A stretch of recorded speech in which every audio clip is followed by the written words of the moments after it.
Okay, ako nga pala si Jun Agaraw. Dating tambay, dating walang-wala, hindi nakagraduate ng college.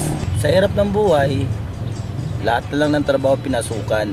Pagiging janitor, rektor, DI, hanggang pumasok na ako sa pagiging isang assistant embalsamador.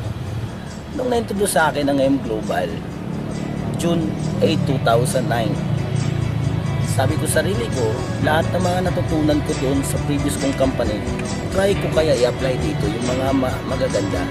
After 3 months doing the business seriously, guys, napaka-amaze.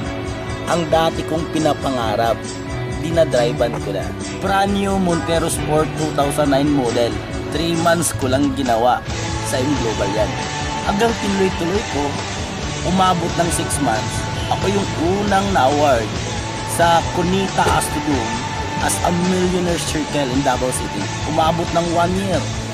Ako din yung unang na-award bilang isang global ambassador ng Davao City. After 1 year and 10 months na ginawa ko ang business, may bago. Ito na.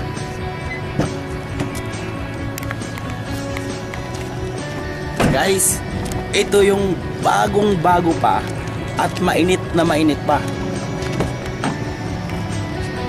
Hyundai 2011 model Tucson. Napakaganda guys.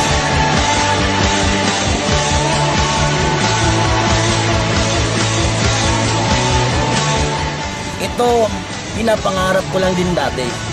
Nangarap ang isang napakasimpleng tao. Kung ako nakuha ko, kayo pa kaya?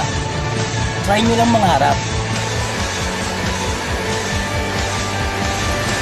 Power! Guys, tingnan nyo lang, mainit pa. Ito, dati nakuha ko 3 months. Ito, 1 year and 10 months. Malupit! Grabe! Power! Guys, 1 year and 10 months ginagawa kong business.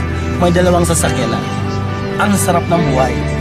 Abangan nyo after 6 months doing this business again kung ano ang pwedeng makita sa loob ng 6 na buwan. Sana sa mga tao ngayon na nakaka-nood sa akin, sana may idea kayo at ma-challenge kayo na pwede pala isang ordinaryong tao mangarap lang at gagawin mo ang negosyo, makukuha mo lang. Grabe! Bago! Hataw lang ng hataw. Power talaga ang aim. Malupit. Kayo ang susunod. Power!